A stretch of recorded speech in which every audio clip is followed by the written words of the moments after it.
Many moons ago, a nameless evil was imprisoned in a place far beyond reach. Hurry up! If he were ever to be released, it would spell certain doom for all existence. Is that fear I smell? Your planet will be torn to pieces, and I will Mimi, treat your look! angry screams as I rip. Is this yours? Oh. B? Oh my god. The gem of Paraxidike. Whoever wields it is able to command me. Go over there and wait for us to come back in the morning. You will suffer an eternity for this. Mom, Dad, I want you to meet Psycho Goreman, or PG for short. I will bathe in your blood. Don't worry. Be worried. Psycho Goreman. Again and again, I just repeat myself on the podcast. I talk about Canadian-made films and how there's like an almost needless layer of madness to them sometimes, where there's that extra scene or that extra shot or that extra moment where like they really didn't need to make it that weird, or that was that really the best angle that they had at that moment. Like, why did they choose to be this excessive at this point in the film? And Psycho Goreman is not just another representative of this. I feel like it's attempting to live inside that moment. It's a really, really self-consciously crazy movie. And when I was talking at the introduction of this episode, there's an exception to those movies about this is a movie that's very aware of how much of a movie it is, and that like the artifice, the world is not pretending to be real at all. The family that we're introduced to is deeply strange. Like, the characters, the neighbors, like even the neighbor kid and his parents are fucking weird. Like, there is almost an attempt at this weird, it's too much to say Coen-esque or Lynchian sort of approach, but like, this is a different universe that we're being introduced to. And we're seeing it mostly through the eyes of these two kids, most specifically a young girl, who I would argue is the true monster of this movie. I can say, as an elementary school teacher, I was like, did not want to spend any time with that character. I was like, no. But I love how unapologetically awful she is, and the movie is okay with her being unapologetically awful. She and her brother unearth this creature called Psycho Goreman, but she gets a hold of this glowing medallion, and it has to obey her. And she uses it to bully people and to accomplish her goals, and she teaches it her weird crazy ball game, and her parents and police get involved, and there's a bizarre and crazy like body count happening to the side of this, which doesn't register to this little girl at all. She's not going to lose a wink. It's like she's a full-on sociopath. Like, she is crazy awful. But I love how bonkers this movie is. There's a percentage of like Power Rangers in some of the weird monsters and the like almost self-consciously artificial design of the creature costumes and mandibles, and like there's something fake about it. There's something weirdly garage sale about the way these monsters are put together. But they're also awesome, and they each one of them are very individual and speak of their own universe and their own stories. And the guy who made this movie made another movie called The Void, and I really liked it. He was going for some Lovecraftian thing. People are trapped in a hospital, surrounded by cultists. Creatures start showing up, and I remembered thinking that that movie had moments that were just so off and crazy that they didn't quite fit with that movie he was making there, and it distracted from it. And that's because I think this is the movie he was made to produce. Like, say what you will about Psycho Goreman, but it is an original piece of horror. I have not seen anything like it, and I don't anticipate seeing anything like it soon.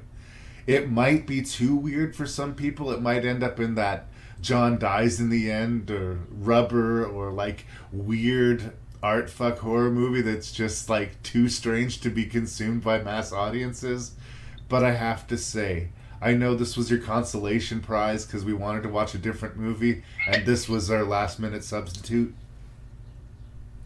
I had a blast with Psycho Goreman. It worked pretty much wall to wall for me, but I am willing to hear a second opinion. So I will say that this is like the campiest movie on the list by far. Like, I had the most, like, it was like I laughed the most in this movie, I think, than all. And the other ones I sort of laughed at because they were kind of terrible, or because, like, oh, that was just like laugh out loud funny because it's so ridiculous. But this movie like, wants you to laugh. It was ridiculous, and it wanted me to laugh. That's right. Yeah.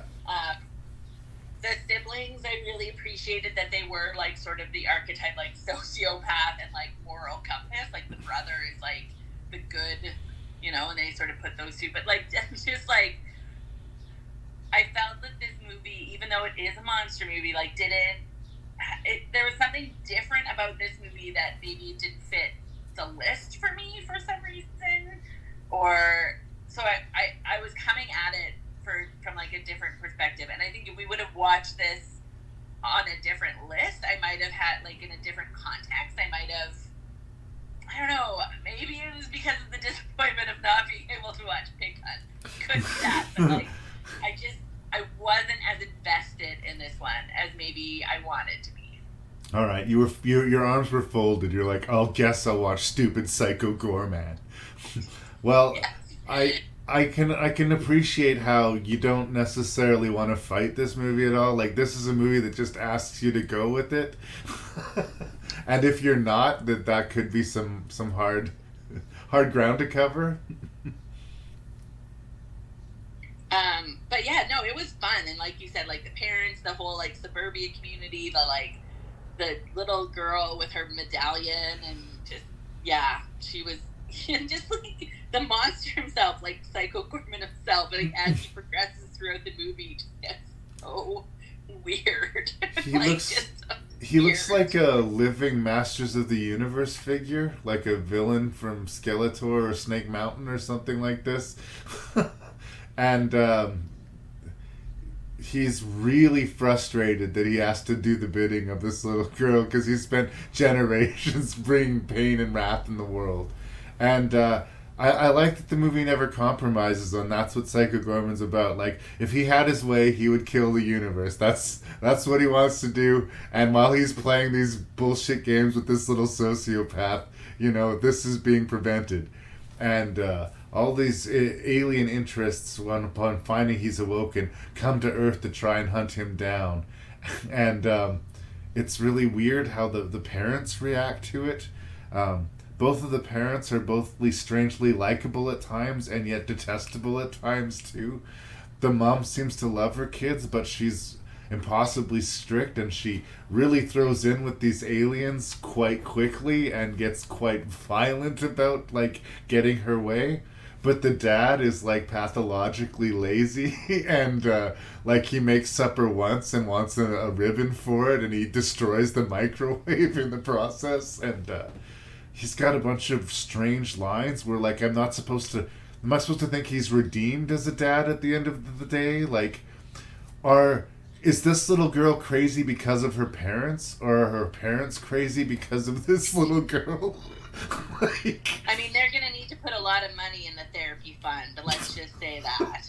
Uniformly, like, the shrink that deals with this family therapy is going to need their own shrink. The violence in the movie is unexpected. The other aliens who are trying to, like, yeah, like when they come into the story and it's not just Psycho Goreman anymore. No. Then they pile it on. Just the random acts of violence that we're subjected to. There's one little kid who's just walking down the street, says something to Psycho Goreman, and he pops the kid. The kid just explodes. And the girl they just keep walking. It's like, whatever. Business as usual. The movie. Yeah, let's go play some crazy ball. Yeah. like, the movie is going for this, aren't we all better people, and the family is bond, and Psycho Goreman promises that he's not going to kill the family, but he doesn't promise that he's not going to kill everyone else in the universe. So the family can go home and go, aw shucks, and bond, and like, what have we learned? But what if they unleashed upon the world? And what are we as an audience supposed to take from this? And is that funny? Is it absurd? Is it horrifying? I also had this moment when I was watching when they were playing the Crazy Ball, like, where it was like, did you ever read the Calvin and Hobbes comic strips? Oh, yeah. Where he had that, like, made-up game. I can't remember the name of what his made-up game was now. But he just keeps, like, changing the rules so he can win. Yeah. And, like, that, like, Calvin would have been Mimi if Calvin was a real character. Just this, like, weird, fucked up, sociopathic kid who just, like, wants to control the universe. I think, like, things like the police officers being, well, one of them being killed, and then sort of having this horrifying half-life where he's wailing in pain and begging people to kill him, being played for laughs, and again, the little kids being completely fine with this insane violence being witnessed. Like, we don't know their history. We don't know that they've seen death before, like, beyond television, but it did seem like they were underreacting to everything that happened. Yeah, like, almost, like, underacted, right? Whereas, like, the other movies was, like, overacted, like Monsterland and things like that. This was, like, kind of, in some ways, in that element, like, underacted, or it's just like, well, all right then, let's go play, or let's go do something else. But even the parents, when the parents first see Psycho Goreman, they lose their shit appropriately. But the kids, Fair. meh. And I just love how crazy it is. I have, you know, a soft spot, a weakness for originality and insanity, and this movie has a lot of both of those. Yeah, and he just, like, becomes, like, a part of the family, right? Like, he just starts, like, doing things, and it reminded me, too, again, I will always bring it back to, like, in Terminator 2, where he's like, don't kill anybody, and then he just, like, maims the person, you know what I mean? Yeah, I swear I will not kill anyone. Yeah, and, like, that was kind of like Mimi just, like, controlling with this gem, right? It seemed weirdly appropriate. The father badly breaks his arm. I can't remember how he breaks his arm now. But at the end, he says, like, I feel like we've really learned something. And the wife says, what? And before he can answer, he starts passing out from blood loss. And no answer is given. And credits roll on Psycho Goreman. And that's just how it goes, you know? You just gotta take this one right on the chin. I went with it. Raylee maybe less so, is what it's sounding like. I think it just was context for me. I think I was coming at it from a different... This movie wasn't like a horror movie. It wasn't like it was just like a straight up, like, gore fest. I don't know, like, it wasn't... There's nothing creepy about this movie, or, like, it was just fun. It was just fun and ridiculous, I think. And okay think with like being ridiculous. Like, Pardon? It's okay with being ridiculous. It's embracing its ridiculousness. Yes. Yeah, ridiculous, and I mean that as a compliment. Like, yes. It's ridiculous in just all of the good ways, yeah. right? And I was just, like, not coming at it from that perspective. Like, I was expecting kind of something different. So, again, I think in a different list or in a different world, this would have fit a little better for me. But this one just felt like the odd man out of this list.